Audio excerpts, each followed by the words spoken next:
জুলাই আগস্টে শেখ হাসিনার নির্দেশেই বন্ধ করা হয় ইন্টারনেট, জিজ্ঞাসাবাদে পলকের স্বীকারোক্তি। মামলার সাক্ষীদের টার্গেট কিলিং এর অভিযোগ। এই মামলাগুলোর প্রধান আসামি শেখ হাসিনার নির্দেশে একটা হোয়াটসঅ্যাপ গ্রুপ খোলা হয়। সেই গ্রুপে সরাসরি নির্দেশ দেওয়া হয় ইমিডিয়েটলি ইন্টারনেট শাটডাউন করো। সেই সংশ্লিষ্ট আসামিকে আমরা জিজ্ঞাসাবাদ করেছি, তিনি এটা সত্যায়ন করেছেন।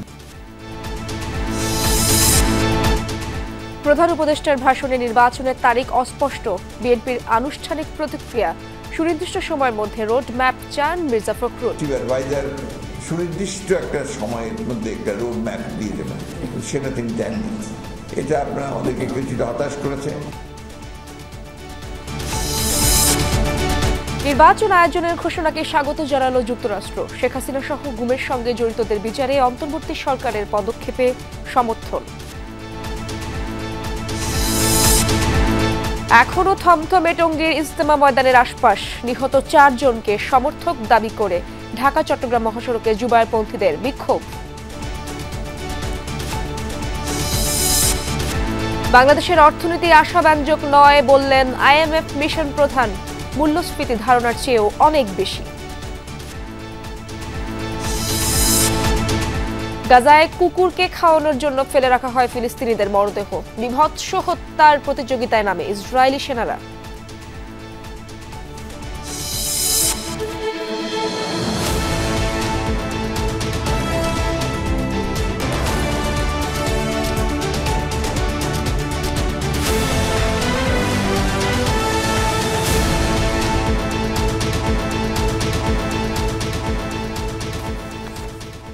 আমন্ত্রণ দুপুরে বাংলাদেশে, আপনাদের সাথে আছি আমি ইশরাত জাহান। এতক্ষণ শিরোনাম দেখছিলেন। ছাত্র জনতার আন্দোলন চলাকালে শেখ হাসিনার নির্দেশেই বন্ধ করা হয় ইন্টারনেট। জিজ্ঞাসাবাদে এই স্বীকারোক্তি দিয়েছেন সাবেক আইসিটি প্রতিমন্ত্রী জুনায়েদ আহমেদ পলক। এই তথ্য জানিয়েছেন চিফ প্রসিকিউটর তাজুল ইসলাম। গণহত্যা মামলার সাক্ষীদের টার্গেট কিলিং এর অভিযোগ তোলেন তিনি। আজ ট্রাইব্যুনালে গণহত্যার মামলায় সাবেক আইজিপি সহ 8 জনের তদন্ত প্রতিবেদনের শুনানি শেষে সাংবাদিকদের এসব জানান চিফ প্রসিকিউটর। বলেন, গণহত্যার মামলায় সাবেক আইজিপি চৌধুরী আব্দুল্লাহ আল মামুন এবং এনটিএমসির সাবেক মহাপরিচালক জিয়াউল আহসান সহ 8 জনের বিরুদ্ধে অভিযোগ তদন্তের অগ্রগতি প্রতিবেদন 20 ফেব্রুয়ারি দাখিলের নির্দেশ দিয়েছেন আন্তর্জাতিক অপরাধ ট্রাইব্যুনাল। আব্দুল্লাহ আল মামুন সহ 3 পুলিশ কর্মকর্তাকে সেফ হোমে নিয়ে একদিন করে জিজ্ঞাসাবাদের অনুমতিও দিয়েছেন ট্রাইব্যুনাল। এর আগে সকাল 9:45টায় কেরানীগঞ্জ ও কাশিমপুর কারাগার থেকে প্রিজন ভ্যানে সাবেক 8 সেনা ও পুলিশ কর্মকর্তাকে আনা হয় ট্রাইব্যুনালে। সাবেক আইসিটি প্রতিমন্ত্রী জুনায়েদ আহমেদ পলক জুলাই আগস্টের এই অভ্যুত্থান চলাকালীন সময়ে ইন্টারনেট বন্ধের যে নাটক করা হয়েছিল নিজে স্বীকার করেছে। মামলাগুলোর প্রধান আসামি শেখ হাসিনার নির্দেশে তথ্য প্রতিমন্ত্রী নির্দেশ দিয়ে IIG ইন্টারন্যাশনাল ইন্টারনেট গেটওয়ে, এই গেটওয়েদের একটা হোয়াটসঅ্যাপ গ্রুপ খোলা হয়। সেই গ্রুপে সরাসরি নির্দেশ দেওয়া হয় ইমিডিয়েটলি ইন্টারনেট শাটডাউন করো। প্রাইভেট বিশ্ববিদ্যালয়ের শিক্ষার্থীদের উপর টার্গেট কিলিং করে হত্যা করা হচ্ছে। স্ট্রাইট বিশ্ববিদ্যালয়ের শিহান, AIBর সীমান্ত সহ আরও যারা ছিল সরাসরি রাজপথে আন্দোলনের নেতৃত্ব দিয়েছিল, আমাদের সহযোদ্ধাদেরকে রাজপথে এবং রাতের বেলা অপঘাতে বিভিন্ন জায়গাতে তাদেরকে ছুরিকাহত করা হচ্ছে, তাদেরকে কোপানো হচ্ছে। আমরা আজকে অপরাধ ট্রাইব্যুনালে এসেছি এবং ট্রাইব্যুনাল আমাদেরকে আশ্বস্ত করেছেন তারা আমাদের বিপ্লবীদের নিরাপত্তা নিশ্চিতের জন্য আইনশৃঙ্খলা রক্ষাকারী বাহিনীকে যথাযথ নির্দেশনা প্রদান করবে। জুলাই আন্দোলনের সক্রিয় শিক্ষার্থীদের টার্গেট কিলিং করা হচ্ছে বলে আন্তর্জাতিক অপরাধ ট্রাইব্যুনালে অভিযোগ দিয়েছেন শিক্ষার্থীরা। এই বিষয়ে বিস্তারিত জানবো আমার সহকর্মী রাব্বি সিদ্দিকের কাছ থেকে। রাব্বি, শিক্ষার্থীদের অভিযোগের বিস্তারিত তথ্য কি রয়েছে আপনার কাছে জানাবেন, এবং তাছাড়া বিডিআর হত্যাকাণ্ড বিষয়ে নিহতদের পরিবারের অভিযোগ বিষয়েও জানতে চাই, সে বিষয়ে কি খবর রয়েছে আপনার কাছে? ইসাত, প্রথমেই আপনার প্রথম যে প্রশ্নের যে জানতে চাওয়া সেটি যদি একটু বলি। প্রথমত বলি যে জুলাই আন্দোলনে যারা সক্রিয় শিক্ষার্থী, যারা রাজপথে থেকে এই আন্দোলনকে এগিয়ে নিয়ে গেছেন, সেই শিক্ষার্থীদের কয়েকজনের মরদেহ কিন্তু কয়েকদিন ধরে কিন্তু পাওয়া যাচ্ছে। তো আজকে এই ট্রাইব্যুনালের কাছে শিক্ষার্থীদের একটি দল এসেছেন, তারা আইনজীবীদের সাথে কথা বলেছেন এবং তারা মূলত জানতে চেয়েছেন, সংখ্যার কথা বলেছেন যে জুলাই আগস্ট আন্দোলনে সক্রিয় শিক্ষার্থী, সমন্বয়ক সহ আন্দোলনকারীদের বিভিন্ন জায়গায় মরদেহ পাওয়া যাচ্ছে। তারা শঙ্কা করছেন যে তাদেরকে টার্গেট করে হত্যা করা হচ্ছে এবং তারা পরিষ্কারভাবেই বলেছেন যে ছাত্রলীগ যুবলীগ যারা নিষিদ্ধ আছেন সেই সংগঠনগুলোর নেতাকর্মীরাই আসলে এখন যারা আন্দোলনকারী সক্রিয় শিক্ষার্থী ছিল তাদেরকে হত্যা করছে এবং ট্রাইব্যুনালের প্রসিকিউশন টিম তাদের বক্তব্য শুনেছেন এবং তাদের নিরাপত্তা নিশ্চিত করার জন্য আইনশৃঙ্খলা বাহিনীকে জানাবেন সেই বক্তব্য কিন্তু তারা দিয়েছেন। আর যে প্রশ্নটি করেছেন আপনি যে বিডিআর বিদ্রোহের ঘটনায় যে নিহত বা হতাহত পরিবার যারা কয়েক বছর ধরে আদালতের দ্বারে দ্বারে ঘুরছেন, বিচার পাচ্ছেন না, বিচার প্রলম্বিত করা হচ্ছে, সেই পরিবারগুলো একটু আগে ট্রাইব্যুনালের কাছে এসেছেন, তারা প্রসিকিউশন টিমের সঙ্গে বসেছেন। তারা মূলত অভিযোগ নিয়ে এসেছেন যে এই যে বিডিআর হত্যাকাণ্ড, এই হত্যাকাণ্ডের পূর্ণ তদন্ত প্রয়োজন এবং এই হত্যার প্রকৃত রহস্য উদ্ঘাটন প্রয়োজন এবং সেই সাথে নিরীহ বিডিআর যে সদস্য যারা মারা গেছেন এবং সেই সঙ্গে যারা এখনও জেলে আছেন সেই পরিবারগুলোর সদস্যরা বলছেন যে তাদের সাথে অন্যায় করা হয়েছে, বিগত সরকার বিচারের নামে প্রহসন করেছে এবং তারা ন্যায় বিচারের জন্য এই আদালতের দ্বারস্থ হয়েছেন। ইসরাত, একটি বিষয় মোটামুটি পরিষ্কার, এই ট্রাইব্যুনালের কাছে প্রায় প্রতিদিনই কিন্তু গতকাল আমরা দেখেছি যে মাইকেল চাকমা যিনি গুমের শিকার হয়েছেন তিনিও এসেছেন ন্যায় বিচারের আশায়। তার মানে ন্যায় বিচারের জন্য এই আদালতের কাছে মানুষজন আসছেন, বিশেষ করে ভুক্তভোগী যারা বিগত সরকারের আমলে বিভিন্ন বঞ্চনার শিকার হয়েছেন, নির্যাতনের শিকার হয়েছেন, গুম খুনের শিকার হয়েছেন, তারা আসছেন। ইসরাত, ধন্যবাদ আপনাকে। প্রধান উপদেষ্টার ভাষণে নির্বাচন সংক্রান্ত বক্তব্য অস্পষ্ট, সুনির্দিষ্ট রোডম্যাপ দেওয়া হয়নি। একই সঙ্গে এই বিষয়ে প্রেস সচিবের বক্তব্য পরস্পর বিরোধী। স্থায়ী কমিটির বৈঠক শেষে আনুষ্ঠানিক প্রতিক্রিয়ায় এমনটাই বলেছেন বিএনপির মহাসচিব মির্জা ফখরুল ইসলাম আলমগীর। জনগণের আশা পুরোপুরি পূরণ না হলেও পঞ্চদশ সংশোধনী বাতিল করে হাইকোর্টের দেয়া রায়কে স্বাগত জানান তিনি। করতে পারেন যে ইলেকশন হচ্ছে 2026-এর জুনের 30 তারিখের মধ্যে, 2025 সালের শেষ দিক থেকে 2026 সালের প্রথমার্ধের মধ্যে নির্বাচনের সময় নির্ধারণ করা যায়। প্রধান উপদেষ্টা ডক্টর মোহাম্মদ ইউনূস জাতির উদ্দেশ্যে নির্বাচনের ঘোষণা দেওয়ার একদিন পরই তাঁরই প্রেস সচিব শফিকুল আলমের বক্তব্যকে পরস্পর বিরোধী এবং বিভ্রান্তিকর বলছে বিএনপি। চিফ অ্যাডভাইজার সুনির্দিষ্ট একটা সময়ের মধ্যে একটা রোড ম্যাপ দিয়ে দেবেন, সেটা তিনি দেননি। এটা আপনারা আমাদেরকে কিছুটা হতাশ করেছে, একই সঙ্গে জাতিকেও কিছুটা। আর তারপরে তার প্রেস সচিব যে কথা বলেছেন এই কথাটা আবার সাংঘর্ষিক কথা হয়ে গেছে। এক্স্যাক্টলি আমরা বুঝতে পারছি না যে কোনটা সঠিক। এই ধরনের পরস্পরবিরোধী বক্তব্য আরও বিভ্রান্তি সৃষ্টি করবে। 18 ডিসেম্বর রাতে গুলশানে দলের চেয়ারপারসনের কার্যালয়ে বিএনপির সর্বোচ্চ নীতি নির্ধারণী ফোরাম স্থায়ী কমিটির সভা হয়। সেই সিদ্ধান্ত জানাতেই সকালে সংবাদ সম্মেলন করে দলটি। যেহেতু নির্বাচন কমিশন গঠিত হয়ে গেছে, নির্বাচন কেন্দ্রিক সংস্কারগুলো দ্রুত সম্পন্ন করে নির্বাচন অনুষ্ঠান সম্ভব। জনগণ এ বিষয়ে প্রধান উপদেষ্টার নিকটস্থ স্পষ্ট বক্তব্য প্রত্যাশা করে। সমস্ত স্টেক হোল্ডারদের সঙ্গে আলোচনা করে এই বিষয়ে যেন কোনো বিভ্রান্তি সৃষ্টি না হয়, সেই হিসাবে একটা তারিখ নির্ধারণ করা, সময় নির্ধারণ করা যেতে পারে এবং সেটাই উচিত বলে আমরা মনে করি। পঞ্চদশ সংশোধনী বাতিল করে হাইকোর্টের দেয়া রায়কে স্বাগত জানালেও বিএনপির অভিমত, আদালতের কাছে আরও বেশি কিছু আশা করেছিল জনগণ। মির্জা ফখরুল বলেন, আদালতের এই রায়ে স্বীকৃত একমাত্র নির্বাচিত সংসদই এখতিয়ার রাখে সংবিধান সংশোধনের। রিট আবেদনকারীগণ পুরো পঞ্চদশ সংশোধনী অবৈধ ঘোষণার প্রার্থনা করেছিলেন। বিএনপি সহ অন্যান্য রাজনৈতিক দল এবং ব্যক্তিগণ রিটের পক্ষে ইন্টারভেনার হিসাবে যুক্ত হয়েছিলেন। আমরা এই রায়কে স্বাগত জানাই, অ্যাপ্রিসিয়েট করি।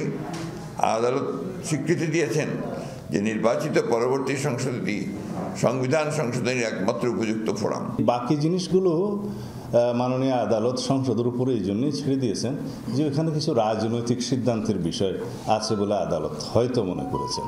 সুতরাং রাজনৈতিকভাবে নির্বাচিত পরবর্তী সংসদ একটি নির্বাচিত সংসদেরই কর্ম যাবতীয় সংশোধনী বিবেচনা করার। আমরা এটাকে অ্যাপ্রিসিয়েট করি এভাবে আপনার প্রশ্নের উত্তরে যে এটা একটা বিচার বিভাগীয় স্বীকৃতির মূল্য যে সংসদ, একমাত্র সংসদই হচ্ছে উপযুক্ত ফোরাম যে কোনো রকমের সাংবিধানিক সংশোধনের জন্য। অবিলম্বে ফ্যাসিবাদ বিরোধী আন্দোলনে অংশগ্রহণকারী রাজনৈতিক দলগুলোর সঙ্গে মতবিনিময়ের সিদ্ধান্তের কথাও জানান বিএনপি মহাসচিব। রাজনৈতিক দলগুলো নির্বাচনের জন্য সবসময় তৈরি থাকে, কারো প্রস্তুতির উপর তো নির্বাচন নির্ভর করে না। আমরা যদি প্রস্তুত না থাকি নির্বাচন কি অপেক্ষা করে আমাদের জন্য? সাইফুদ্দিন রবিন, যমুনা নিউজ, ঢাকা। বাংলাদেশের নির্বাচনের ঘোষণাকে স্বাগত জানিয়েছে যুক্তরাষ্ট্র। জানানো হয় পুরো প্রতিক্রিয়া পুরো প্রক্রিয়া নিবিড়ভাবে পর্যবেক্ষণ করা হবে। মার্কিন পররাষ্ট্র দপ্তরের নিয়মিত ব্রিফিংয়ে এসব বলেন মুখপাত্র ভেদান্ত প্যাটেল। উঠে আসে শেখ হাসিনার আমলে গুমের প্রসঙ্গ। প্যাটেল বলেন, ভুক্তভোগী পরিবারগুলো ন্যায় বিচার পাক, এটি ওয়াশিংটনের চাওয়া। সমসাময়িক নানা আন্তর্জাতিক ও রাজনৈতিক ইস্যু নিয়ে নিয়মিত বিবৃতি দেয় মার্কিন পররাষ্ট্র মন্ত্রণালয়। তাতে মধ্যপ্রাচ্য পরিস্থিতির পাশাপাশি উঠে আসে বাংলাদেশ প্রসঙ্গ। সাংবাদিকদের তরফ থেকে প্রশ্ন আসে, 2026 সালের শুরুতেই নির্বাচন হতে পারে বাংলাদেশে, সে প্রসঙ্গে কি ভাবছে যুক্তরাষ্ট্র? বাংলাদেশের অন্তর্বর্তী সরকার নির্বাচন আয়োজনে যে প্রস্তুতি নিয়েছে তাকে স্বাগত জানায় যুক্তরাষ্ট্র। এর ফলে বাংলাদেশিরা নিজস্ব প্রতিনিধি বাছাইয়ের সুযোগ পাবেন। পুরো প্রক্রিয়াটি পর্যবেক্ষণ করবে ওয়াশিংটন। নির্বাচন চলাকালে আইনের শাসন এবং গণতান্ত্রিক বিধিমালার প্রতি রাখতে হবে সম্মান। নিয়মিত ব্রিফিংয়ে আরও আসে শেখ হাসিনার আমলে গুম এবং খুনের বিষয়ে প্রকাশিত নিউ ইয়র্ক টাইমসের একটি প্রতিবেদনের প্রসঙ্গ। অতীতের মতোই সংশ্লিষ্ট ব্যক্তিদের ওপর নিষেধাজ্ঞা আরোপ করা হবে কিনা জিজ্ঞেস করা হয় সেই প্রশ্ন। গেল 2 দশকে বাংলাদেশে গুমের শিকার হয়েছেন কয়েকশো মানুষ। এই খবরে গভীর উদ্বিগ্ন যুক্তরাষ্ট্র। জোরপূর্বক আটকে রাখা চরম মানবাধিকার লঙ্ঘন। এর ফলে ভুক্তভোগী পরিবারগুলো চরম অনিশ্চয়তায় কাটায় প্রতিটা মুহূর্ত। এই অপরাধের তদন্তকে পূর্ণ সমর্থন জানায় যুক্তরাষ্ট্র। পাটেল বলেন, ভুক্তভোগীরা যেন ন্যায় বিচার পান, সেটাই মার্কিন প্রশাসনের চাওয়া। ইফাতারা খন্দকার, যমুনা নিউজ। টঙ্গীর তুরাগ তীরে ইজতেমা মাঠের দখল নিয়ে মাওলানা জুবায়ের ও মাওলানা সাদপন্থীদের সংঘর্ষের পর থমথমে পুরো এলাকার পরিস্থিতি। সকাল থেকে ইজতেমা মাঠ পুরোপুরি ফাঁকা দেখা গেছে। ময়দান ছেড়ে গেছেন মাওলানা সাদের অনুসারীরা। মাঠটি এখন আইন শৃঙ্খলা বাহিনীর নিয়ন্ত্রণে রয়েছে। সেনাবাহিনী, বিজিবি, র্যাব ও পুলিশ সদস্যরা আছেন সতর্ক অবস্থানে। আশপাশের 3 কিলোমিটারের মধ্যে কাউকে অবস্থান করতে দেয়া হচ্ছে না। যারা এসব এলাকা দিয়ে যাতায়াত করছেন তাদের করা হচ্ছে তল্লাশি। যে কোনো ধরনের অনাকাঙ্ক্ষিত পরিস্থিতি মোকাবেলায় কঠোর অবস্থানে আইন শৃঙ্খলা বাহিনী। সবাইকে আইন মেনে চলার আহ্বান জানিয়েছে গাজীপুর জেলা পুলিশ। আমাদের অনেক সামানা এখানে রয়ে গেছে, আমাদের বিডিং সামানা ইত্যাদি জিনিস, ওই জিনিসগুলো আমাদের পরামর্শ ফায়সালা অনুযায়ী আলোচনা সাপেক্ষে আমাদের মালগুলো আমরা নিয়ে যাব। যেটা মুরব্বীরা ঘোষণা দেবেন, ওলামা একরাম যা বলবেন সেই অনুযায়ী আমরা চলবো ইনশাআল্লাহ। যাদের বেড বিছানা আছে শুধু তারাই যেতে পারতেছে, আর অন্য কাউরে এলাও করতেছে না। মাঠের ভিতরে ফাঁকা, আর বাইরে পরিস্থিতি অনেক ভালো আছে। বাইরে আপনার আইন শৃঙ্খলা বাহিনীর সদস্যরা এবং সশস্ত্র বাহিনীর সদস্যরা মানে কড়া পাহারায় তারা ডিউটিরত আছে। আগামী বছরের 31 জানুয়ারি থেকে 2 ফেব্রুয়ারি নির্ধারিত সময়ে জুবায়েরপন্থীদের বিশ্ব ইজতেমা অনুষ্ঠিত হবে। একই সাথে সাদপন্থীদের কঠোরভাবে প্রতিহতের ঘোষণা দিয়েছে তারা। দুপুরে গুলশানের এক রেস্টুরেন্টে আয়োজিত এক সংবাদ সম্মেলনে মিডিয়া সমন্বয়ক হাবিবুল্লাহ রায়হান জানান, বুধবার সাদপন্থীদের হামলায় তাদের 3 জন সাথী নিহত হয়েছেন। এ ঘটনায় হত্যা মামলা করা হবে। বলেন, মাওলানা সাদের অনুসারীরা প্রশাসনের আদেশ অমান্য করেছেন। সাদপন্থীরা আবারও ইজতেমা মাঠ দখলের চেষ্টা করলে সাধারণ মুসল্লিরা তাদের প্রতিহত করবে। তাবলিগ জামায়াতের এই বিভক্তি ইজতেমার সাধারণ মুসল্লিদের মধ্যে কোনো প্রভাব ফেলবে না বলেও দাবি করা হয় সংবাদ সম্মেলনে। তবে মাওলানা সাদ তার মতবাদ থেকে ফিরে এসে ক্ষমা চাইলে এই সমস্যার সমাধান সম্ভব বলেও মনে করেন জুবায়েরপন্থীরা। ইজতেমা তো ইনশাআল্লাহ হবে এবং ইনশাআল্লাহ ইজতেমা আমাদেরই হবে জানুয়ারি 31, ফেব্রুয়ারি 1-2 ইনশাআল্লাহ। যারা এরকম রাষ্ট্রীয় সিদ্ধান্ত উপেক্ষা করে অভ্যস্ত, রাষ্ট্রীয় সিদ্ধান্তকে যারা বারবার বৃদ্ধাঙ্গুলি দেখায়, প্রশাসনের সিদ্ধান্তকে যারা বারবার অবমাননা করছে, তারা কিভাবে ইজতেমা করবে? এদিকে টঙ্গীতে ইজতেমা ময়দানে সংঘর্ষে 4 জন নিহতের প্রতিবাদে কুমিল্লায় ঢাকা-চট্টগ্রাম মহাসড়ক অবরোধ করে বিক্ষোভ করেছেন মাওলানা জুবায়েরের অনুসারীরা। বেলা 11টার দিকে কুমিল্লার বিশ্ব রোড এলাকায় ঢাকা-চট্টগ্রাম মহাসড়কে অবস্থান নেন তারা। এতে বন্ধ হয়ে যায় যান চলাচল। বিক্ষোভকারীদের দাবি, গতকাল নিহত 4 জন তাদের পক্ষের। সাদপন্থীরা তাদের হত্যা করেছে। হত্যাকারীদের দ্রুত আইনের আওতায় আনার দাবি জানান তারা। না হলে কঠোর কর্মসূচির হুঁশিয়ারি দেন বিক্ষোভকারীরা। পরে সেনাবাহিনীর আশ্বাসে মহাসড়ক থেকে সরে যান তারা। পৌনে 1 ঘন্টা যান চলাচল বন্ধ থাকায় উভয় পাশে আটকা পড়ে অনেক যানবাহন। গাজীপুরের শ্রীপুরেও বিক্ষোভ করেছেন মাওলানা জুবায়েরের অনুসারীরা। সকালে শ্রীপুর থানা এলাকায় জড়ো হন তারা। পরে মিছিল নিয়ে উপজেলা নির্বাহী কর্মকর্তার কার্যালয়ে যান। মাওলানা সাদপন্থীদের কার্যক্রম বন্ধ সহ বিভিন্ন দাবি দাওয়া তুলে ধরেন ইউএনওর কাছে। 4 সাথীকে হত্যায় জড়িতদের সর্বোচ্চ শাস্তি নিশ্চিতের দাবিও জানান জুবায়ের অনুসারীরা।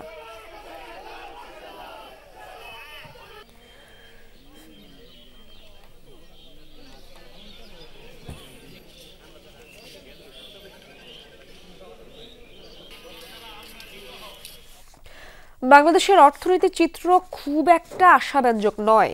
দীর্ঘদিনেও নিয়ন্ত্রণে আসছে না মূল্যস্ফীতি, যা আইএমএফ এর ধারণার চেয়েও অনেক বেশি। দুপুরে ব্রিফিংয়ে এমন তথ্যই জানান আইএমএফ মিশন প্রধান। গেল ৩ ডিসেম্বর এই মিশন কাজ শুরু করে। গতকাল সমাপনী সভা করেন অর্থ উপদেষ্টার সাথে। অর্থ মন্ত্রণালয়ে আয়োজিত এই ব্রিফিংয়ে মিশন প্রধান বলেন, অভ্যন্তরীণ আয় বৃদ্ধি এবং ব্যাংক খাতের সংস্কার অব্যাহত রাখতে হবে। চলমান ঋণের চতুর্থ কিস্তি এবং নতুন ঋণ মিলিয়ে মোট $130 কোটি বাংলাদেশকে সহায়তা দেবার বিষয়ে ইতিবাচক মনোভাব প্রকাশ করেছেন আইএমএফ। তিনি বলেন, আইএমএফ এর কোনো রাজনৈতিক উদ্দেশ্য নেই, অর্থনীতি নিয়ে কাজ করে এই সংস্থা। তথ্য উপাত্তের ভিত্তিতেই বাংলাদেশের অর্থনীতিকে বিচার বিশ্লেষণ করা হয়েছে। টাকা ছাপিয়ে সংকট সামাল দেওয়ার উদ্যোগে শঙ্কা প্রকাশ করেন মিশন প্রধান। বলেন, এ বিষয়ে বাংলাদেশ ব্যাংককে সতর্ক থাকতে হবে। Significantly and inflation remains elevated. চ্যালেঞ্জের মুখে বাংলাদেশের অর্থনীতি, মূল্যস্ফীতি উচ্চমাত্রায় রয়ে গেছে। ব্যাংকিং খাতের মাধ্যমে দেশের বাইরে পুঁজি প্রবাহের কারণে বৈদেশিক মুদ্রা রিজার্ভে চাপ তৈরি হয়েছে। অন্যদিকে কর রাজস্ব কমে গেছে, যা অর্থনীতিতে সংকট বাড়িয়েছে। পরিস্থিতি উত্তরণে সংস্কার চালিয়ে যেতে হবে। These challenges are further exacerbated by stress. Reserve নিয়ে আইএমএফ এর শর্ত পূরণ করল বাংলাদেশ ব্যাংক। নেট রিজার্ভের পরিমাণ বেড়ে দাঁড়িয়েছে $15.58 বিলিয়ন। এর আগে উচ্চ মূল্যস্ফীতি, বন্যা সহ প্রাকৃতিক দুর্যোগ এবং রাজনৈতিক অস্থিরতা বিবেচনায় নিয়ে রিজার্ভের শর্ত শিথিল করে আইএমএফ। 2026 সালের ডিসেম্বর শেষে ন্যূনতম নেট রিজার্ভের লক্ষ্যমাত্রা ছিল $19.43 বিলিয়ন। সেটি কমিয়ে এখন $17.28 বিলিয়ন নির্ধারণ করা হয়। চলতি ডিসেম্বর শেষে $15.30 বিলিয়ন সংরক্ষণ করার শর্ত ছিল। এদিকে বাজার থেকে ডলার কিনে রিজার্ভ বাড়াচ্ছে কেন্দ্রীয় ব্যাংক। গত কয়েকদিনে বাণিজ্যিক ব্যাংক থেকে ডলার কেনায় দীর্ঘদিন স্থিতিশীল থাকা ডলারের দর বাড়ছে। বিডিআর হত্যাকাণ্ডে ভুক্তভোগী পরিবারের সদস্যরা অভিযোগ দিয়েছেন আন্তর্জাতিক অপরাধ ট্রাইব্যুনালে। এ নিয়ে ব্রিফ করছেন ভুক্তভোগী পরিবারের সদস্যরা।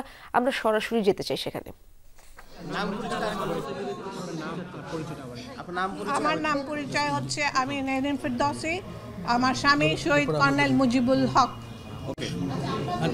ধন্যবাদ। আমি বলছি ধন্যবাদ। আমি অ্যাডভোকেট সাকিব রহমান, আমি শহীদ কর্নেল কুদরত ইলাহির সন্তান। আমি এখানে আছি একজন অ্যাডভোকেট। আমি অ্যাডভোকেট সাকিব রহমান, আমি শহীদ কর্নেল কুদরত ইলাহির সন্তান। আমি সহ এখানে রাকিন আহমেদ আছে, বিডিআরের লাস্ট ডিজির ছেলে। আমরা আইন পড়েছি একমাত্র একটা কারণেই, যে আমাদের বাবার বিচার আমরা চাই এবং আমাদের বাবার বিচার করে ছাড়বো। এবং আমরা অনেক কৃতজ্ঞ যে এই ছাত্র জনতার এই আন্দোলনের পরে আমার ছাত্ররা, আমি নর্থ সাউথ বিশ্ববিদ্যালয়ে পড়ে, আমার ছাত্ররা আমাকে এসে বলতো যে স্যার আমরা তো পেয়েছি, কিন্তু আপনার জন্য আমরা সবচাইতে বেশি খুশি। এবং এই সরকার যখন কিনা তদন্ত কমিশনটা করে নাই, তারপরে বোঝা গিয়েছে যে জনগণ কতটা তার মনে প্রাণে এই বিডিআর পিলখানা হত্যাকাণ্ডকে ধারণ করে। এই কারণে আমরা আজকে অভিযোগ দায় করছি এবং আমরা আশাবাদী যে আমরা এর সঠিক বিচার পাবো, এর থেকে বেশি। নির্বাচন কমিশন ভবনে চলছে দুদকের অভিযান। সেখানে রয়েছেন আমার সহকর্মী রাজীব আহমেদ। সেখানকার সবশেষ অবস্থা জানবো। রাজীব, কোন অভিযোগের ভিত্তিতে অভিযান, কি পাওয়া গেল, বিস্তারিত জানাবেন আমাদের এবং সেখানকার সার্বিক পরিস্থিতি জানাবেন। এই মুহূর্তে দুদকের অভিযান শেষে জাতীয় নিবন্ধন বিভাগ অনুবিভাগের মহাপরিচালক বেরিয়ে আসছেন এবং উনি গণমাধ্যমের সাথে কথা বলবেন। তারা আমাদেরকে এই কিছুক্ষণের ভিতরে, কিন্তু এর আগে আমরা যেই বিষয়টা জানিয়ে রাখি যে দুপুর থেকে দুদকের অভিযান পরিচালনা করা হয়েছে বিভিন্ন কারণে, যে জাতীয় পরিচয়পত্র সংশোধন সহ বিভিন্ন সেবায় অনিয়ম এবং দুর্নীতির অভিযোগে তারা এই অভিযান পরিচালনা করেছেন এবং সেই গণমাধ্যমে বিভিন্ন নিউজের পরিপ্রেক্ষিতে নিউজের পর দুদক এই বিষয়গুলো আমলে নিয়ে অভিযান পরিচালনা করায় এবং দুদকের উপপরিচালক আসিফ আল মাহমুদ এই অভিযানের নেতৃত্ব দেন। এখন এই মুহূর্তে আমরা একটু যাচ্ছি যে অনুবিভাগের পরিচালক কথা বলবেন, আমরা শুনছি এবং সরাসরি। আমি কি কথা বলবো? আচ্ছা, আমি যেটুকু জানতে পেরেছি সেটা হচ্ছে আপনার যুগান্তর পত্রিকায় আপনার 22 নভেম্বর 2024 ঘুষ লেনদেনের বিশাল নেটওয়ার্ক ইসিতে এরকম একটি সংবাদের পরিপ্রেক্ষিতে ওনাদের কৌশলে দুদকের যে কৌশল থাকে সেই কৌশলে একটি টিম পাঠিয়েছিল। ওই টিম আজকে সকালে এসেছিল এবং তারা আমাদের এই নির্বাচন কমিশন সচিবালয়ের চতুর্দিকে তারা তাদের মতো করে তাদের অবজারভেশনগুলো তারা করে এবং তারা তদন্ত করে বা রেকি করে, যেভাবেই বলি আমরা। করার পরে তারা দুজন লোককে ধরতে পারে যারা আমাদের অফিসের কেউ না এবং তারা হচ্ছে দালাল প্রকৃতির বলে আমরা এখন পর্যন্ত জানতে পেরেছি। তো তাদেরকে তারা আটক করে। তারপরে যেহেতু তারা দুদক থেকে এসেছে আমাদের সাথে কথা বলতে চাই, তখন আমি তাদের সাথে কথা বলি। তো কথা বলে আমি যে বিষয়গুলো জানতে পেরেছি যে ওই দুইটি ছেলে তাদের মোবাইল থেকে আরও দুইজনের সাথে যোগাযোগ করেছে। যেই দুইজনের একজনের মোবাইল ইতিমধ্যেই বন্ধ হয়ে গেছে আর আরেকজনের মোবাইলটা সে রেখেই দৌড় দিয়ে পালিয়ে গেছে। ওই মোবাইল থেকে আমরা এখন চেষ্টা করছি যে আমাদের ভিতরের কারা এটার সাথে জড়িত। এটা হচ্ছে একটা ঘটনা। আর একটা ঘটনা হচ্ছে আমাদের পুলিশের যিনি এখানে দায়িত্ব পালন করেন তাকে ওনাদেরই মধ্যে একজন এসে জানিয়েছিলেন, যেটা একেবারে সত্যি ঘটনা, যে ওনার মিসেসের নামের বানানের একটা কারেকশন আছে, এই কারেকশনটার ক্ষেত্রে উনি কাজটা করে দিতে পারবেন কিনা। তো ওই ভদ্রলোক বলেছিল আমি পারবো। তো তার সাথে ওনার কথাবার্তার প্রেক্ষিতে সে কাজটা করে দিয়েছে। অর্থাৎ ওই যেখানে প্রিন্ট পাওয়া যায় ওখানে যেহেতু কারেকশনটা আগেই করা ছিল তো প্রিন্ট দিতে পেরেছে। দেওয়ার পরে ওইখানে ওনাদের মধ্যে একটা ছোট্ট লেনদেনও হয়েছে। অর্থাৎ মানে যেহেতু উনি কাজটা করে দিয়েছেন সেই বিবেচনায় আমার মনে হয় এমনটা আমি বলতেও পারি উনি 500 টাকা তাকে দিয়েছেন। আচ্ছা, এইটা গেল একটা ঘটনা। আর একটা ঘটনা হচ্ছে আমাদের এখানে কাজ করেন উনি ডিআর হিসেবে কাজ করেন, অর্থাৎ আমাদের চিঠিপত্র আদান প্রদানের কাজগুলো করেন। এই প্রকল্পের উনি স্টাফ, সরাসরি আমাদের নির্বাচন কমিশন সচিবালয়ের কেউ নন, কিন্তু প্রকল্পের স্টাফ এবং আমাদের সাথেই কাজ করেন। তো ওই ভদ্রলোক ওই প্রিন্টটা আনার ক্ষেত্রে সহায়তা করেছে। তো যখন আমাদেরকে এটা বলেছে তখন তো আপনারা ভিতরে গিয়েছিলেন, আমি তখন কথা এগুলো সব শেষ করতে পারিনি, সেজন্য আপনাদেরকে বলেছিলাম যে আপনারা অপেক্ষা করেন, আমরা আপনাদেরকে বিষয়টা জানাবো। তা আমি মোটামুটি খোঁজ খবর নিয়ে যেটা জানতে পেরেছি যে যেই কয়েকজনের নাম ওনারা আমাদেরকে বলেছেন এরা সবাই কোনো না কোনোভাবে আমাদের এখানে যে একটা প্রকল্প আছে এই প্রকল্পের জনবল। কিন্তু ওরা দর্শক, নির্বাচন কমিশন ভবনে দুদকের অভিযান সম্পর্কে বিস্তারিত তথ্য আমরা জানছিলাম। তড়িঘড়ি কিংবা ঢিলেমি নয়, সংস্কার সবার মতামত নিয়ে হওয়া জরুরি বলে জানিয়েছেন নাগরিক ঐক্যের সভাপতি মাহমুদুর রহমান মান্না। দুপুরে রাজধানীর তোপখানা রোডে আয়োজিত সংবাদ সম্মেলনে এমন মন্তব্য করেন তিনি। বলেন 13টি সংস্কার কমিশন কাজ করছে, তবে তারা কতটা সংস্কার করবেন ও গতি কেমন হবে সেটিও সরকারকে দেখতে হবে। এছাড়া কমিশন রিপোর্ট আসার আগেই কাঠামো তৈরি করা হচ্ছে বলেও মন্তব্য করেন তিনি আরো বলেন তাবলিগ জামায়াতের দু গ্রুপের সংঘর্ষে হতাহতের ঘটনায় উদ্বেগ বাড়াচ্ছে। এছাড়া ছাত্র জনতার আন্দোলনে জড়িতদের হত্যার চেষ্টা করা হচ্ছে বলেও মন্তব্য করেন তিনি। মান্না আরো বলেন কাউন্সিলরদের আবারও সক্রিয় করার বিষয়টি গিভ অ্যান্ড টেকের মতো হচ্ছে। এই কাউন্সিলররা ফ্যাসিবাদী প্রক্রিয়া নির্বাচিত, তাই আবারও তাদের নিয়ে পরিকল্পনা ভিন্ন ইঙ্গিত দেয় বলে মন্তব্য করেন তিনি।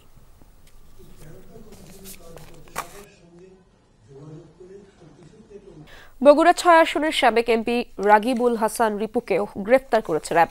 বুধবার রাত 10টা নাগাদ নেত্রকোনার মোহনগঞ্জ পৌর এলাকা থেকে গ্রেফতার করা হয় তাকে। রিপুর বিরুদ্ধে বগুড়া জেলার বিভিন্ন থানায় হত্যাসহ 13টি মামলা রয়েছে। র্যাব জানায় রিপুকে ধরতে তৎপর ছিল আইন শৃঙ্খলা বাহিনী। তারই ধারাবাহিকতায় গোপন সংবাদের ভিত্তিতে এই অভিযান পরিচালনা করে র্যাব 14-র একটি দল। প্রাথমিক বিদ্যালয়ের সহকারী শিক্ষকদের বেতন 10ম গ্রেডে বাস্তবায়নের দাবি জানিয়েছে প্রাথমিক সহকারী শিক্ষক সংগঠন ঐক্য পরিষদ। সকালে জাতীয় প্রেস ক্লাবে ছিল সংগঠনটির সংবাদ সম্মেলন। এ সময় প্রধান শিক্ষক পদে 100% পদোন্নতি দাবি করেন প্রাথমিকের সহকারী শিক্ষকরা। বলেন তারা বরাবরই চরম বৈষম্যের শিকার। দ্রব্যমূল্যের এই ঊর্ধ্বগতির মধ্যেও প্রাথমিক সহকারী শিক্ষকদের বেতন 13তম গ্রেডে। জাতি গড়ার কারিগরদের সাথে এই বৈষম্য শিগগিরই দূর করার দাবি জানান তারা। এ এ সময় সহকারী প্রধান শিক্ষকের পদ বাতিলেরও দাবি জানানো হয়। তোলেন নিরবিচ্ছিন্ন শিক্ষা কাঠামো তৈরির দাবি। আগামী 9 জানুয়ারির মধ্যে দাবি পূরণ না হলে কঠোর কর্মসূচির হুঁশিয়ারি দেন শিক্ষকরা।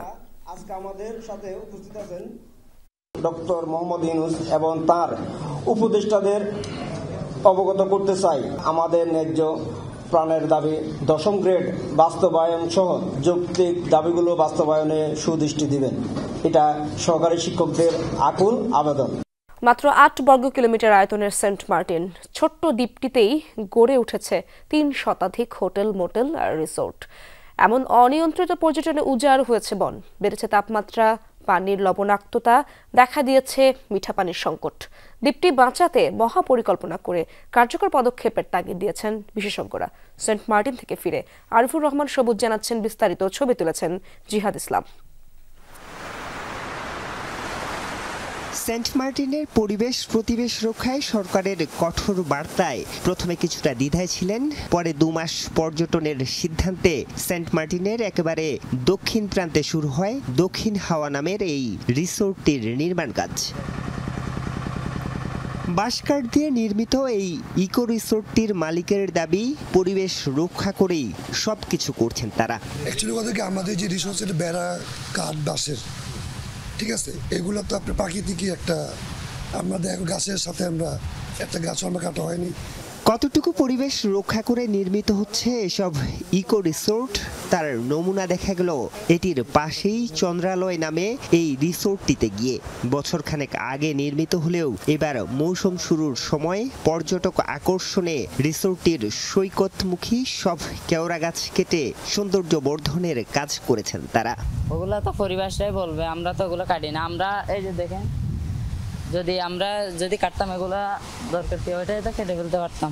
হোটেল যারা করছে বিচ এলাকায়, এরা ভিউ দেখার জন্য টুরিস্টকে বা রুমের থেকে সাগর দেখার জন্য কিছু মাঝে মধ্যে কিছু এরা কাটাই ফেলছে। স্থানীয়দের হিসাবে বিগত কয়েক বছরে বিভিন্ন প্রজাতির গাছ কেটে তৈরি হয়েছে এমন শতাধিক কটেজ এবং রিসোর্ট। বিগত কয়েক বছর আগেও সেন্ট মার্টিন দ্বীপের চারপাশেই দেখা মিলত এইরকম কেওড়া বনের, যা যে কোনো প্রাকৃতিক দুর্যোগ থেকে রক্ষা করত এই দ্বীপটিকে। কিন্তু সাম্প্রতিক সময়ে এইরকম সৈকতমুখী একের পর এক রিসোর্ট নির্মাণ করতে গিয়ে ধ্বংস করা হয়েছে এসব কেওড়া বন, যা এই দ্বীপটির জন্য মারাত্মক হুমকি হয়ে দাঁড়িয়েছে বলছেন বিশেষজ্ঞরা।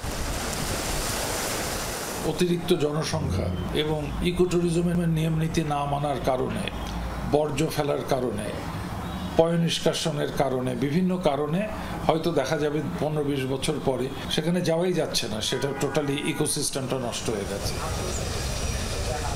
শুধু বেসরকারি উদ্যোগের কটেজ কিংবা রিসোর্টেই নয়, খোদ সরকারি বিভিন্ন সংস্থা নির্মাণ করছে এমন বহুতল ভবন, যেখানে 2022 সালের সরকারের এক প্রজ্ঞাপন অনুযায়ী দ্বীপটিতে ইট সিমেন্ট নেয়াই নিষিদ্ধ।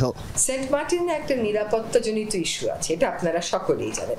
সেহেতু কিছু কিছু সামরিক সংস্থা সেখানে কিছু কিছু আয়োজন থাকতে হবে, কিন্তু সেই আয়োজন দ্বীপের পরিবেশকে ধ্বংস করে হতে হবে এমন তো কোনো কথা নেই। দ্বীপের পরিবেশকে রক্ষা করে কেমন করে ওই আয়োজনগুলোকে আবার পুনর্বিন্যাস করা যায়, নতুন করে ডিজাইন করা যায়, সেটাও সকলকে ভাবতে হবে। বিশেষজ্ঞরা বলছেন, স্থাপনা নির্মাণ বন্ধ এবং পর্যটক নিয়ন্ত্রণ করা না গেলে বাঁচানো যাবে না দ্বীপটিকে। আরিফুর রহমান সবুজ, যমুনা নিউজ, সেন্ট মার্টিন। কক্সবাজারের পেকুয়ায় ডাম্প ট্রাকের চাপায় প্রাণ গেছে সিএনজি অটোরিকশার চালক সহ 5 জনের। নিহতদের মধ্যে 3 জন একই পরিবারের সদস্য। সকাল 8টা নাগাদ হয় দুর্ঘটনা। পুলিশ জানায়, সিএনজি অটোরিকশাটি চট্টগ্রাম যাচ্ছিল। পেকুয়ার হাজিবাজার এলাকায় পৌঁছালে বাহনটিকে চাপা দেয় বিপরীত দিক থেকে আসা একটি ডাম্প ট্রাক। ঘটনাস্থলে মারা যান 3 জন। হাসপাতালে নেওয়া হলে আরও 2 জনকে মৃত ঘোষণা করেন চিকিৎসক। নিহতরা হলেন সিএনজি অটোরিকশা চালক মনিরুল মান্নান, যাত্রী ফিরোজ আহমদ, তার স্ত্রী শাহিন আক্তার ও তাদের 6 মাস বয়সী সন্তান জাহিদুল। নিহত অপর যাত্রীর নাম আব্দুর রহমান। ফিরোজ শারমিন দম্পতির বাড়ি চট্টগ্রামের হাটহাজারীতে। ডাম্প ট্রাকটি জব্দ করেছে পুলিশ, তবে চালক পলাতক রয়েছে এখনো। খাগড়াছড়ির আলুটিলায় পর্যটকবাহী বাস উল্টে ১৭ পর্যটক আহত হয়েছেন। পুলিশ জানায় বুধবার রাতে ঢাকা থেকে গোমতী গোল্ডেন এক্সপ্রেস বাসে ৪০ জন পর্যটক সাজেকের উদ্দেশ্যে রওনা হন। ভোর ৬টার দিকে জেলা শহরের কয়েক কিলোমিটার আগে আলুটিলা পুনর্বাসন এলাকায় পৌঁছালে বাসটি পাহাড়ি পথ নামতে গিয়ে নিয়ন্ত্রণ হারিয়ে রাস্তার মাঝখানে উল্টে যায়। আহতরা জেলা সদর হাসপাতালে চিকিৎসাধীন রয়েছেন। তাদের বাড়ি রাজবাড়ী, বগুড়া ও কুমিল্লায়। হসপিটাল থেকে আরো ৪ কিলোমিটার মতো আগে হবে, ওখানে অ্যাক্সিডেন্টটা হলো। টার্ন নিতে যেয়ে গাড়িটা উল্টে যায় বাম দিকে। প্রাইভেট আমরা যে ট্রিটমেন্ট দিচ্ছি ওখানে আমাদের কাছে মনে হচ্ছে একজন হচ্ছে ওই যে হিউম্যানাস আর একজন হচ্ছে মনে হচ্ছে, আর বাকিরা হচ্ছে মাইনর ইনজুরির মতো আছে। রীতিমতো প্রতিযোগিতা করে গাজায় মানুষ হত্যা করছে ইসরায়েলের সেনারা। যে যত ফিলিস্তিনিকে হত্যা করতে পারবে সামরিক বাহিনীতে তার কদর তত বেশি। ইসরায়েলি সংবাদপত্র হারেজের এক প্রতিবেদনে উঠে এসেছে এমন অসুস্থ প্রতিযোগিতার খবর। শুধু তাই নয়, কুকুরকে খাওয়ানোর জন্য ফেলে রাখা হয় মরদেহ। নিহত ফিলিস্তিনিদের সংখ্যা গণনা করা হয় সন্ত্রাসী তকমা দিয়ে। খোদ ইসরায়েলি সেনারাই জানিয়েছে নিজেদের এই বর্বর আচরণের তথ্য। গাজায় ৪৫,০০০ মানুষকে হত্যার পরও নির্বিকার নেতানিয়াহু বাহিনী। এর আগেও ইসরায়েলি সেনাদের মুখেই শোনা গেছে ভিডিও গেমের মতো ফিলিস্তিনিদের মারে তারা। মানুষ নয়, গাজাবাসী তাদের কাছে অ্যানিমেশন চরিত্র বা ক্ষুদ্র কীটপতঙ্গ। এবার ইসরায়েলি বাহিনীর নৃশংস মানসিকতার নতুন তথ্য উঠে এসেছে দেশটির সংবাদপত্র হারেজের প্রতিবেদনে। খোদ সেনাদের বয়ানেই জানানো হয়, গাজায় যে যত বেশি ফিলিস্তিনিকে মারতে পারে ইসরায়েলের সেনাবাহিনীতে তার কদর সবচেয়ে বেশি। নিহত বেসামরিকদের আবার গণনা করা হয় সন্ত্রাসী হিসেবে। দাফন কিংবা স্বজনদের কাছে হস্তান্তরও করা হয় না মরদেহ, ফেলে রাখা হয় কুকুরের জন্য। গুলি করার পর মরদেহ ফেলে রাখা হয় যাতে সেগুলো কুকুরকে আকর্ষণ করে। দল বেঁধে প্রাণীগুলো লাশ খেতে যায়। গাজার মানুষ জানে যেখানে এসব কুকুরের আনাগোনা সেখানে যাওয়া যাবে না। উপত্যকাকে ২ ভাগে ভাগ করা নেতজারিম করিডোরের নাম দেয়া হয়েছে কিল জোন। ইসরায়েলের পদাতিক সেনারা বলে the line of dead bodies. ওই এলাকায় প্রবেশ করা যে কাউকে দেখা মাত্র গুলির নির্দেশ রয়েছে তাদের ওপর। বেসামরিক তো বটেই, ছাড় পায় না শিশুরাও। প্রতিরক্ষা দপ্তরের মুখপাত্র নিয়মিত নিহত সন্ত্রাসীর হালনাগাদ তথ্য জানান। বিষয়টি বিভিন্ন ডিভিশনের মধ্যে প্রতিযোগিতা তৈরি করে। ডিভিশন 99 যদি 150 জনকে হত্যা করে, পরবর্তী ডিভিশনের টার্গেট থাকে অন্তত 200। গাজায় মাসের পর মাস নৃশংসতা চালানোয় মানসিকভাবে বিধ্বস্ত হয়ে পড়েছে বহু ইসরায়েলি সেনা। ফিলিস্তিনিদের দুর্দশা আর উপত্যকার বিভৎসতা দেখে আত্মহত্যাও করেছেন কেউ কেউ। Dorothy Tasrin, Jamuna news. কিয়েভকে সহায়তায় ইউরোপীয় সেনা মোতায়েন হবে কি না তা নিয়ে তুঙ্গে আলোচনা। ব্রাসেলসে ইউরোপীয় দেশগুলোর 2 দিনব্যাপী সম্মেলনেও গুরুত্ব পেয়েছে বিষয়টি। প্রেসিডেন্ট ভলোদিমির জেলেনস্কির দাবি, এই ইস্যুতে ফলপ্রসূ আলোচনা হয়েছে ফ্রান্সের প্রেসিডেন্টের সাথে। তবে পরিকল্পনা নিয়ে সতর্ক অবস্থানে ইইউ নেতারা। যুদ্ধে ন্যাটোর জড়িয়ে পড়ার শঙ্কায় উদ্বেগে জার্মানি। রাশিয়াকে ঠেকাতে শুধু সেনা পাঠানো ছাড়া ইউক্রেনকে আর সব ধরনের সহায়তাই দিচ্ছে পশ্চিমারা। এরপরও কোণঠাসা করা যাচ্ছে না পুতিন বাহিনীকে। এমন পরিস্থিতিতে চলতি বছরের শুরুতে কিয়েভে সেনা পাঠানোয় আগ্রহ দেখান ফ্রান্সের প্রেসিডেন্ট ইমানুয়েল ম্যাক্রন। যদিও যুদ্ধ ছড়িয়ে পড়ার শঙ্কায় তাতে সায় দেয়নি ইউরোপের আর কোনো দেশ। সম্প্রতি বিভিন্ন ফরাসি গণমাধ্যমের প্রতিবেদনে উঠে এসেছে ইউক্রেনে শান্তিরক্ষী পাঠাতে তৎপর ফ্রান্স। কিয়েভ ইস্যুতে নবনির্বাচিত মার্কিন প্রেসিডেন্ট ডোনাল্ড ট্রাম্পের অবস্থান নিয়ে যখন উদ্বেগে ইউরোপ, তখন বেলজিয়ামের ব্রাসেলসে একত্রিত হয়েছেন ইইউ নেতারা। ইউক্রেনের প্রেসিডেন্ট ভলোদিমির জেলেনস্কির দাবি, ফরাসি সেনা মোতায়েন নিয়ে ফলপ্রসূ আলোচনা হয়েছে ম্যাক্রনের সাথে। অবশ্য এ বিষয়ে সরাসরি কোনো মন্তব্য না করলেও ন্যাটো মহাসচিব জানিয়েছেন, যুদ্ধে ইউক্রেনকে এগিয়ে রাখতে যা যা প্রয়োজন তা করবে সামরিক জোটটি। অস্ত্র সহায়তা বাড়ানোর তাগিদ দিয়েছে যুক্তরাজ্য। আমাদের অন্যতম এজেন্ডা সম্ভাব্য শান্তি আলোচনা শুরু হলে ইউক্রেন যেন সুবিধাজনক অবস্থানে থাকে তা নিশ্চিত করা। এর জন্য যা যা প্রয়োজন করতে হবে।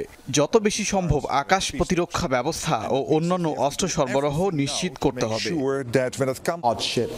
ন্যাটো মহাসচিব ইউক্রেনের প্রেসিডেন্ট ও অন্যান্য ঘনিষ্ঠ মিত্রদের সাথে কিয়েভকে আর কিভাবে সহায়তা দেওয়া যায় আলোচনা করব। যুদ্ধে ইউক্রেনকে শক্ত অবস্থানে রাখতে কি ধরনের সামরিক কিংবা আর্থিক সহায়তা প্রয়োজন তা নির্ধারণ করব আমরা। with the Secretary General. এদিকে ইউক্রেনকে সহায়তা বাড়ানোর পক্ষে অবস্থান হলেও যুদ্ধ ছড়িয়ে পড়া নিয়ে উদ্বেগে জার্মানি।